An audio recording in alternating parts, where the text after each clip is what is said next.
Kraft presents The Great Gildersleeve. Yeah.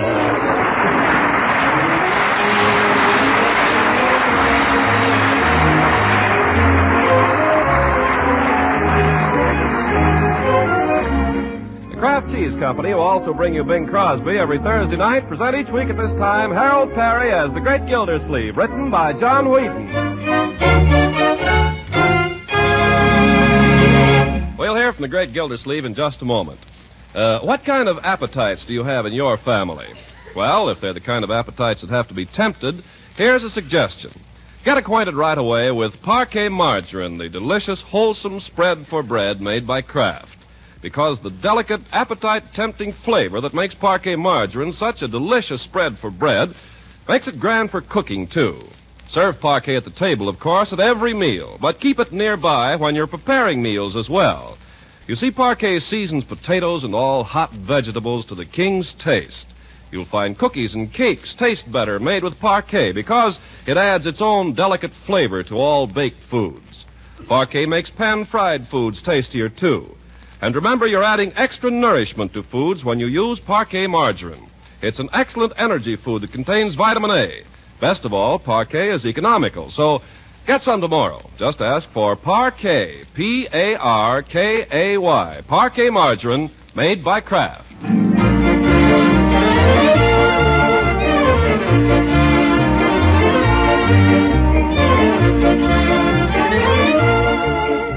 Now let's join our friend, the Great Gildersleeve. For several days, he's been harboring a dark secret. To wit, the third tooth from the rear on the upper left-hand side has been giving him a little trouble. Oh, it has not.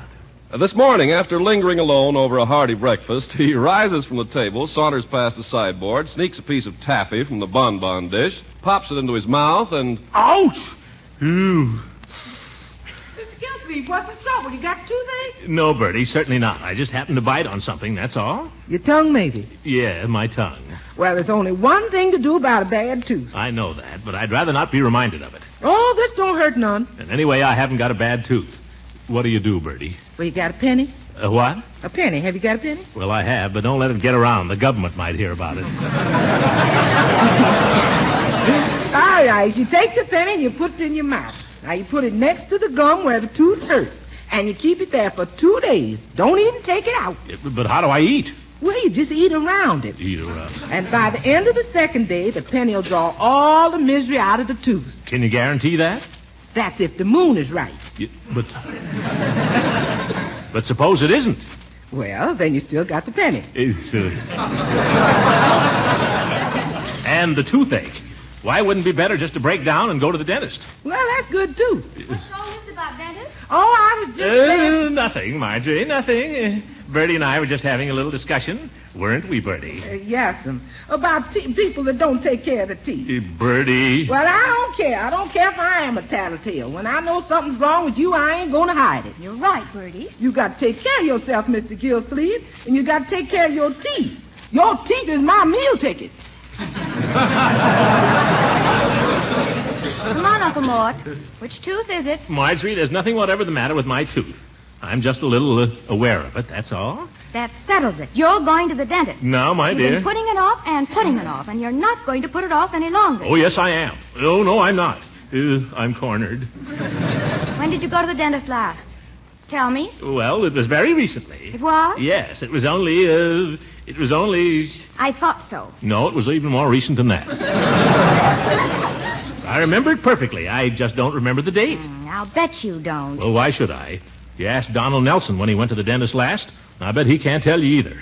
But ask him something important, and he's got it right at his fingertips. What are you laughing at, Bertie? Getting that man to the dentist is just like pulling teeth. You keep out of this, Bertie, and keep pulling teeth out of it, too. I never saw people in such a hurry to rush a man to the dentist. You know what I think, Uncle Mort? I think you're afraid. Afraid nothing. Well, you ought to be ashamed. Even Leroy isn't afraid of the dentist. He went yesterday, and he's going again today. Well, I'm not afraid either. Then why don't you call up Dr. Shanks and make an appointment? Certainly. I'll call him up. I'll make an appointment. Good. Only don't rush me.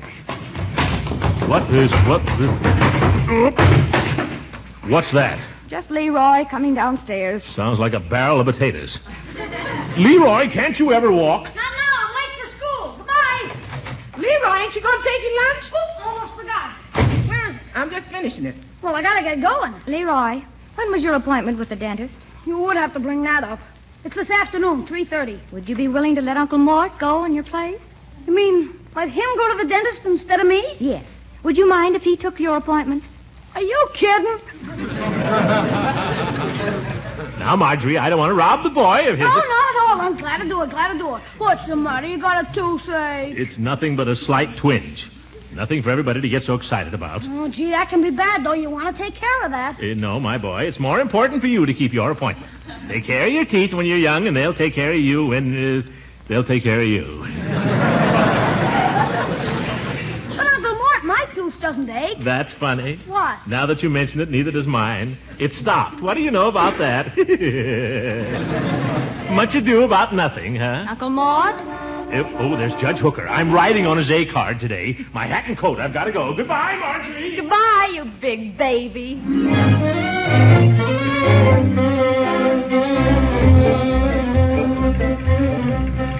Hurry up, Gildy. I got the motor running. Good morning, Judge.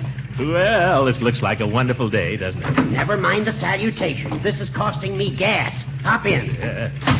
Well, how goes it, Gildy? Well, tell the truth, Judge, not so good. Did you ever have a tooth that... Hey, look out! I saw him. You saw him. Did you ever have a tooth that hurt whenever you bit down on it, Judge? Did I ever have a tooth? Well, just take a look in there. I see in the bag. Where? Judge, watch where you're going. I'm watching. Well, keep your hands on the wheel, you old goat. I want to tell you, I had an impacted wisdom tooth once, and he had to go in there after with a hammer and a chisel. Ooh. Worst thing that ever happened to me. Only thing to do, though, if you got a bad tooth, get it out of there. Chop it out. Get rid of it. It'll only make you trouble. But mine isn't a wisdom tooth. Makes no difference. Does it ache when you chew candy? Well, yes, it does. Same as mine. It's impacted, all right. It'll have to come out. Oh, I was afraid of that. You, Judge, watch out! Hooker, that was a little close.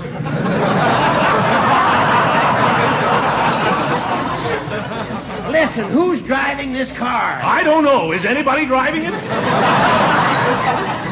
It's my car. Don't be telling me how to drive it. Well, it's my tooth, so don't be telling me what to do about it. All right, Gildy. You want to get lockjaw, that's your business. What do you mean, lockjaw? A friend of my father's had a bad tooth like yours. He neglected it. He ended up with a lockjaw. Couldn't even open up his mouth to eat. You? Had to go in there with a hammer and a chisel. Oh, Horace! If you don't mind... I'm just telling you for your own good. All right, I was feeling fine till you started talking. Hey, what are we stopping here for? Barber shop. I got to get a shave. But I don't need a shave. Well, that's just too bad, Gildy. You forget, you happen to be sharing my car today. I have to share your shave? Well, no, you can walk the rest of the way if you want to. All right, I will. All right, go ahead. By George, I would, too. I'd walk the whole way if it wasn't for this tooth. Starting up again, is it? Now, I'll tell you what you want to do. Oh, no, you won't. You're not going to get in there with that hammer and chisel again.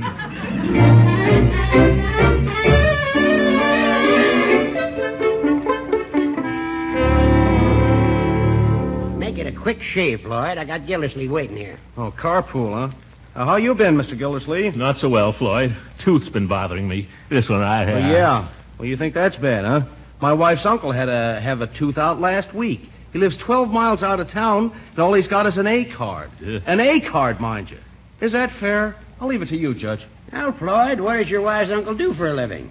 Oh, he's retired. He's got his pension. I thought so. Oh, wouldn't you retire if you got a pension? Is that any reason to take a man's gas away from him? Under the present circumstances, it's as good a reason as I can think of. And they're not taking his gas away from him. They're just holding him down to what he needs. Yeah, well... The government isn't picking on your wife's uncle, Floyd. They're just cutting out a few things like those trips over to your house for Sunday dinner. Hey, maybe they're doing me a favor at that. Hey, but I had a fella in here yesterday. He sat right in that chair where you're sitting, Mr. Gildersleeve. I think I'll move. This is too much like a dentist chair. Hey, don't say dentist to me. But I was telling you about this fella. I don't know who he is, but he came in here, and it turns out he's very close to a certain party, and he tells me that this gas rationing is a lot of bunk. Oh, he did, huh? Yeah. He says there's no shortage of gas. He says there's gas to burn right here in Summerfield. They're not rationing gas, Floyd. They're rationing mileage. They're rationing rubber. Well, why don't they say so then? They've been saying so. If you could just read, you ignorant... Now, Horace. Perhaps reason would be more effective with our little chum here. Yeah, gee, let's not get into an argument over this. All right, Gildy, you try to explain it. I will.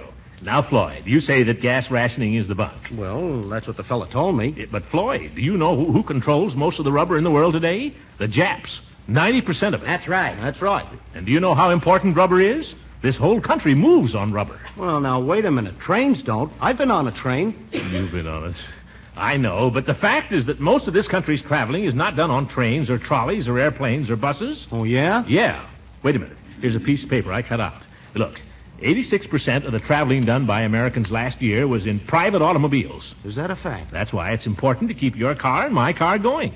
Because of all the private automobiles fold up, the country's paralyzed. Well, sure, I can see that. Well, that's all there is to it then. You see, Judge, all it takes is a little reasoning. Well, there's just one thing I don't get. What's that? Well, my tires belong to me. Why shouldn't I ride on them all I want? Floyd Munyon, you're the stupidest man I ever met. I don't see how you ever got through even barber college. Why is... Hey, Gildy. What? What happened to the light of pure reason? All right, you try explaining it. Let me see you get anywhere with him. All right. What is it you don't understand, Floyd? Well, what about this synthetic rubber? What about that? What about it? Have you got any? No. Then how are you going to ride on it? Say, Gildy. Who's explaining this, you or me? Well, all I got to say is they're my tires, and why shouldn't I ride on them? This is a free country, isn't it? By George, it won't be free much longer if people figure the way you do. Now, wait a minute, Mr. Gildersleeve. I will not. If I... Stop waving that razor at me, Floyd. All I say is a man has a right to his opinion. Well, I have an opinion I'd like to express at this time. What's that? You and all the other people who squawk about gas rationing give me a pain. And not in my tooth, either. I'll see you later.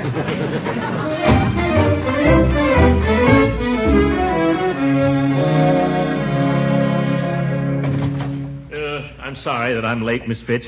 I shared Judge Hooker's car with him this morning, and when you share his car, you share his private life. When I came to work on a bus, the woman next to me shared my feet. Very good. They're big enough. Any important problems come up in my absence? Nothing that I couldn't handle. I'd like to see anything you couldn't handle, Miss Fitch. Well, after 33 years in the water department, life doesn't hold many surprises. I suppose not. Say, what are we going to do about that inquiry from the Board of Health? I keep forgetting about it. Don't worry, I took care of that. Oh, good. We had a communique from the pumping station this morning. They're getting low on coal. Well, you better put in an order for some more coal. I did. I took care of that. Oh, fine. By the way, I ran into Mr. Powers over at the air raid meeting last night, and he was complaining about... I know. I took care of that, too. Why, Miss Fitch, you're wonderful. Well, what's the order of business here now? I have all the figures for the annual report, if you want to start on that. Oh, fine. Let me get a cigar first. Then we'll roll up our sleeves and go to work. Oh, didn't I bring any cigars? Even Donald Nelson can't work without a cigar. I believe you'll find some in your upper right-hand drawer. Oh, you even took care of that. You're a remarkable woman, Miss Fitch. If I don't keep an eye on you, Donald Nelson will be stealing you away from me. Oh, Mr. Gildersleeve, you're joking. Oh, no, I'm not. Would you like to be in Washington? No, I'd rather be a big frog in a small puddle. You mean you're happy here when you could be working for an important man like Donald Nelson? I don't want to work for anybody important. I want to stay here and work for you. Oh, yes. Thank you, Miss Fitch. Let's get on with the report. If you'll hand me that lighter. Thank you. There. Now. Oh, can't even bite on a cigar. I'm afraid I'll have to be seeing a dentist one of these days. Don't worry. Oh, no? I took care of that. You have an appointment for 4 this afternoon.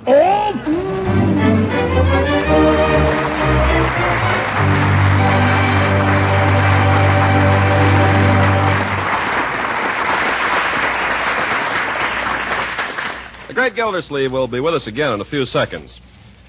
You know, nowadays, it's really a homemaker's duty to see that her family gets the right kind of foods. Yes, and it's just as much her duty to keep her food budget in line.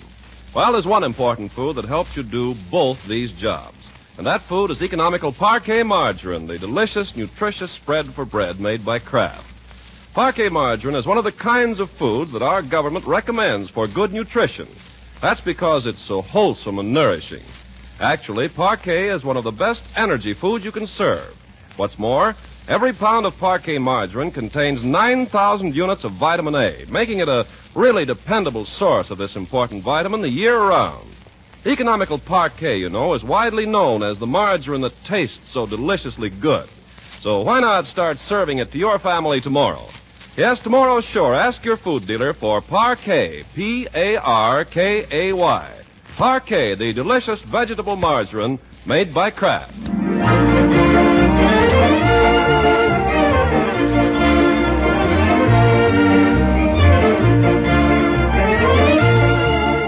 Now let's hurry back to the Great Gildersleeve, who's in a sorry state by this time, unable to work, unable to eat, and unable to think of anything but his approaching appointment with the dentist. He's decided to come home for a little rest before the ordeal, and we find him now trudging up the walk, while in the living room, Marjorie and Mrs. Ransom are deep in conference. Don't you tell your uncle now, you hear? 'Cause I don't want him to know I'm making it for him, not till Christmas. Oh, not a word. You just pretend like you want to know his measurements out of curiosity. I'll find some way. I should know them, but I keep forgetting. I guess because I can't believe them when I hear them. Leroy? Who's that? Uncle Moore, it's so early. Hello, my dear. Oh, hello, Leila. Oh, Throckmorton, you just came here to spy. Oh, no, I live here, remember? Spy on what? Wouldn't you love to know? Oh, would I? I don't know what you're talking about. Well, Christmas isn't so terribly far off, you know. Christmas. Oh, Christmas. Yes, I'm making something for you, but I won't tell you what. Be careful now, you'll give it away. Well, I thought it wouldn't do any harm to tell him that much, but you'll have to guess the rest. Oh, well, that's nice of you, Leila, but you really shouldn't have done it. Marjorie, is Leroy home yet? No, not yet. He usually doesn't bust in till about 10 after 3. Burst, Marjorie. Oh, yeah. Burst. Yes. Well, don't let him get away without speaking to me. Oh, but Throckmorton, don't you want to guess? Haven't you any curiosity? Guess? Guess what? What I'm making for you. Oh, well, I'm afraid I wouldn't be very good at guessing today, Leila. Tell the truth, I'm feeling a little under the weather. Uncle Mort, is it that tooth again? Well, yes. Oh, I knew it. If you'd gone to the dentist, you'd feel better. I'm going to the dentist, and I feel worse. Glad you finally got some sense.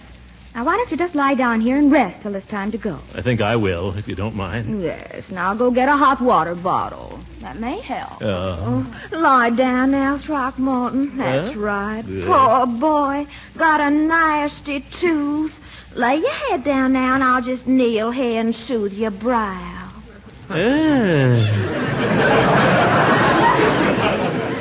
That feels so good. You have healing hands, Leila. Oh, gracious, I'm afraid they're pretty rough now that I'm doing my own work. Isn't that admirable? Don't stop. I think the pain is going away. Throckmorton, Yes, Leila? it begins with an S. If what does? The thing I'm making for you. Oh, yeah. It's a nice letter, S. I don't want you to get the idea that just because I'm making you a present, you have to give me one, though. I don't want you to think that. Oh, I wasn't thinking that. Promise you won't give me anything now. All right, I promise. On your word of honor? On my word of honor. Oh.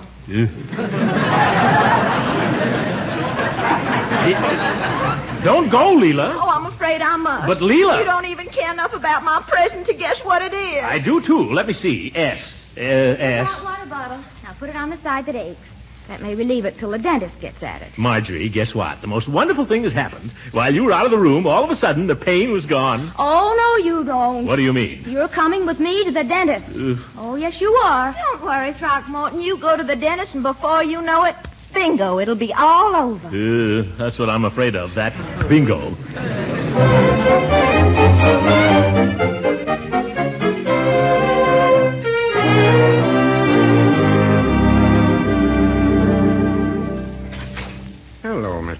Gildersleeve. Hello, Peavy. Peavy, I just sneaked in for a minute. I've got to talk fast. They're waiting for me outside the drugstore. Who, the police? The police? No. Marjorie and Leroy. Oh, Mr. Gildersleeve, you're shaking. Well, you'd be shaking, too. I'm on my way to the dentist. The dentist? Well, that's something we all have to face at one time or another, I guess. Don't give me any philosophy. What I want is something that'll cure a toothache, and quickly. Well, now, that's rather a large order. That's a problem science has been working on for a good many years. I can't wait for science, Peavy. I've got to be at the dentist in 15 minutes if I don't cure this thing first. Now, how about it? Well, that word cure, Mr. Gildersleeve, is a word we druggists like to avoid. Never mind the word. What I want to know is... You sell toothache remedies, don't you? Yes, I do sell a toothache remedy. Several varieties, as a matter of fact. Though most of them come down to about the same thing, all a close. Yes, all right. A toothache remedy remedies a toothache, doesn't it? Well, no, I wouldn't say that. It may relieve it temporarily. Relieve it or remedy it, Peavy. Don't quibble. All druggists are supposed to be friendly, aren't they? Yes, we do rather pride ourselves on our friendliness. Well, then be a pal. Help me out of this, Peavy. If I can cure this tooth before I get to the dentist, I may be able to call the whole thing off. Mr. Gildersleeve, if I could guarantee to do that, I wouldn't be in the drug business. I'd set up as a dentist. In other words, you admit your toothache remedies are no darn good. Well, no, I wouldn't say that. But if you're looking for something really effective, I can recommend a cure for corns. Corns? I've used it myself with great satisfaction. So has Mrs. Peavy. A cure for corns isn't going to help me with my tooth, Peavy. No, but it's a good thing to know about. You're no help to me, Peavy. Goodbye. Oh, Mr. Gildersleeve. Yes? There is one remedy for toothache I've heard recommended. What's that? I've never had occasion to try it myself. I don't know that it has any scientific basis. Oh, never mind the science. What is it? Have you ever tried placing a penny next to gum? Yeah, goodbye. Goodbye, Mr. Gildersleeve.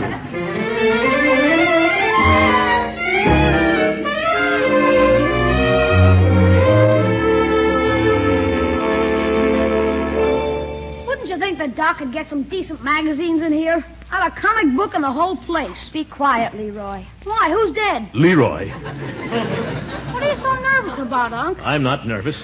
I just don't like waiting, that's all. Makes me restless. Your hand's trembling. Leroy, read your magazine. Look at mine, steady as a rock. I bet I could hold it still for 5 minutes. You think you could hold your tongue still for a few minutes? Sure. Well, try it. If you're not nervous, Unc, what did you make Marge drive you down for? Well, because if you must know, dentists sometimes give people gas. I don't want to drive home, and I'm under the influence of laughing gas. Now, stop asking questions. What are you reading, Unc? National Geographic. Interesting? Oh, yes, very. Wouldn't it be easier to read if you turned it right side up? Good.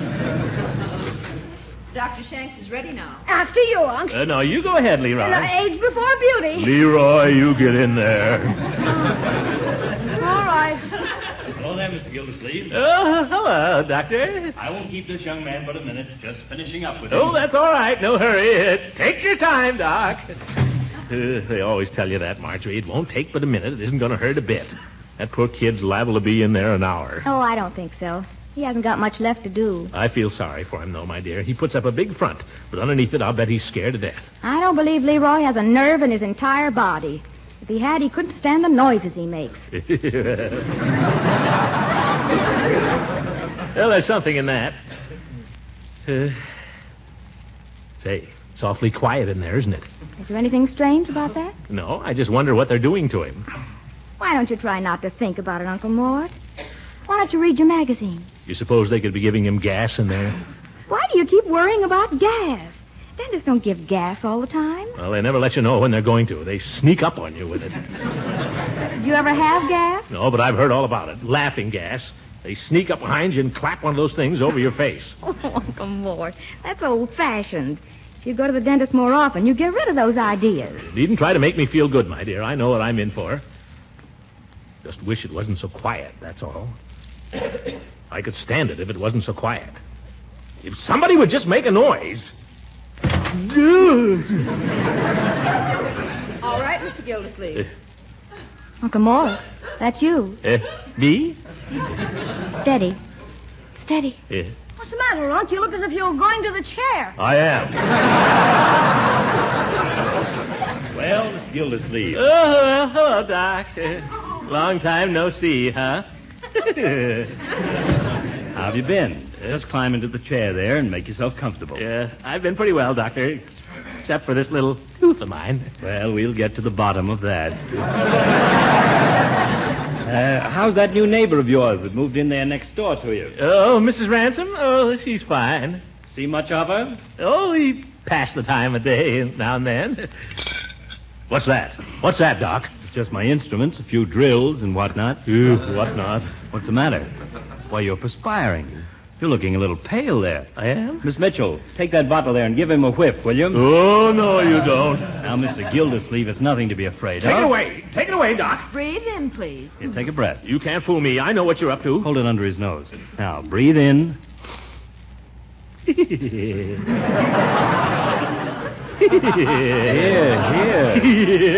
out of that. Stop it. Nothing but spirits of ammonia. I thought it was laughing gas.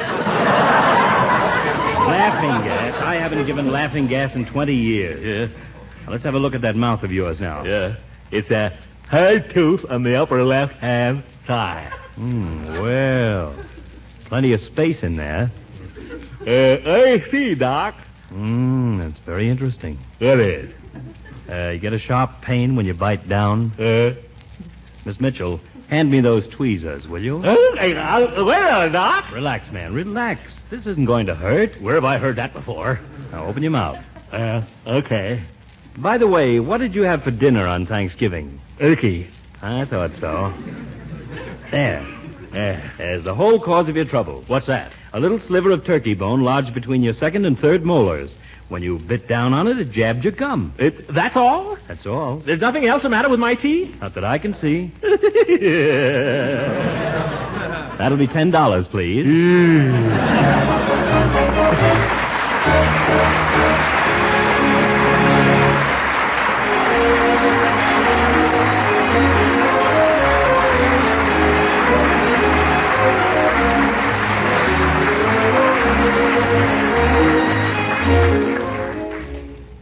Dear Diary, well, it's been nearly a week now, and I've still got more than 3/4 of a tank full. I've managed to get to most of the places I wanted to go, and I even got to one place I didn't want to go to at all. Yeah, maybe it isn't going to be so bad. What worries me is people like Floyd the barber. They don't seem to realize that the shortage of rubber is nationwide, and that's why rationing has to be nationwide. I read where Jeffers says the tires we have on our cars now are going to have to last us at least till the middle of 1944.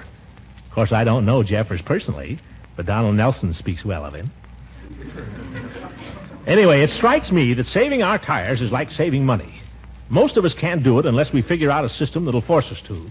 And that's what this gas rationing is. Naturally, it's going to take a little time to get it adjusted so that every man gets the gas he needs to get him to his job. But that's the intention.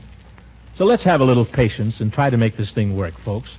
Because if it doesn't, heaven help our men at the front, and heaven help us. Good night, everybody.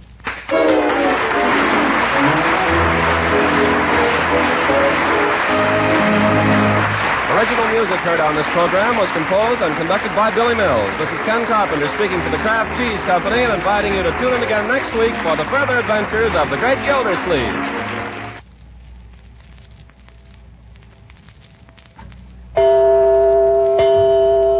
It's a time saver. It meets any mealtime emergency. What does? Why, that's 7-minute macaroni and cheese made with Kraft Dinner. Now, the macaroni in a package of Kraft Dinner is a very special kind. It cooks up tender and fluffy in just 7 minutes. But that's only half the secret of Kraft Dinner. The Kraft Grated is the other half. It also comes in the package of Kraft Dinner. You just sprinkle it through and through, and the macaroni is drenched with mild cheese flavor. No fuss or bother to this new-fashioned way of making that old-fashioned dish. And you'll find Kraft Dinner is a handy thing to have around when your family is on time for dinner and you're late. Because in just 7 minutes, you can serve them swell macaroni and cheese. So keep a few packages of Kraft Dinner on your pantry shelf always. This program has reached you from Hollywood. This is the National Broadcasting Company.